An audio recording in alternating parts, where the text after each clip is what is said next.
Panorama group, जो सोचता है वो करता है। मामला सामने आया था। आरओ सरैया की जिम्मेदारी है इन एप्लीकेशंस का डिस्पोजल करना सरैया ब्लॉक में। तो उन्होंने डिस्पोजल करने के दौरान देखा कि एक इस तरह का एप्लीकेशन आया है जिसमें कि एक फ़र्ज़ी मोबाइल नंबर और बाकी भी डिटेल्स जो हैं वो फ़र्ज़ी थे। इनफैक्ट स्पेलिंग्स भी गलत थी और बस माननीय मुख्यमंत्री जी की तस्वीर का गलत तरीके से प्रयोग किया गया था। तुरंत ये बात मेरी भी जानकारी में लाई गई और उसी दिन शाम को हमें पता चला है विदिन 1 घंटे के भीतर ही सरैया थाना में इससे संबंधित एफआईआर भी दर्ज हो गई है। मुजफ्फरपुर के सरैया प्रखंड से एक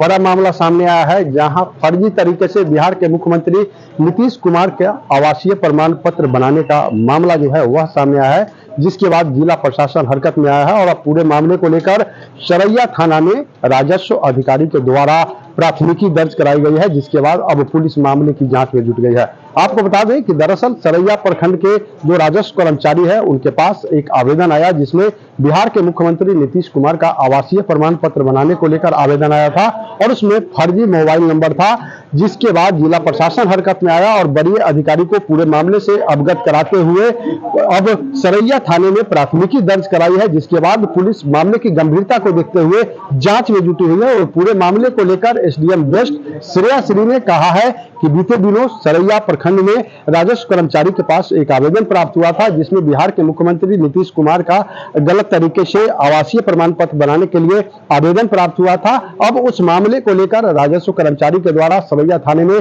प्राथमिकी दर्ज कराई गई है, जिसके बाद पुलिस पूरे मामले को लेकर जांच कर रही है। पूरे मामले को लेकर एसडीएम बेस्ट श्रेया श्री क्या कुछ कह रही है, पहले उनकी बातों को सुनाते हैं। सरैया प्रखंड से एक मामला सामने आया है, जिसमें बिहार के मुख्यमंत्री जी का गलत तरीके से आवासीय प्रमाण पत्र बनाने के बाद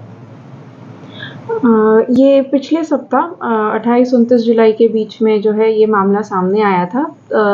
आरओ सरैया की जिम्मेदारी है इन एप्लीकेशंस का डिस्पोजल करना सरैया ब्लॉक में। तो उन्होंने डिस्पोजल करने के दौरान देखा कि एक इस तरह का एप्लीकेशन आया है जिसमें कि एक फ़र्ज़ी मोबाइल नंबर और बाकी भी डिटेल्स जो हैं वो फ़र्ज़ी थे। इनफैक्ट स्पेलिंग्स भी गलत थी और बस माननीय मुख्यमंत्री जी की तस्वीर का गलत तरीके से प्रयोग किया गया था।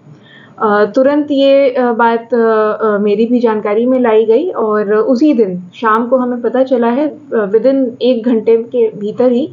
सरैया थाना में इससे संबंधित एफआईआर भी दर्ज हो गई है और साथ ही साथ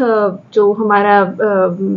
साइबर डीएसपी साहब हैं, साइबर थाना है, इनके पास भी सूचना गई है और एनआईसी के सहयोग से हम लोगों ने आईपी एड्रेस लोकेट करने के और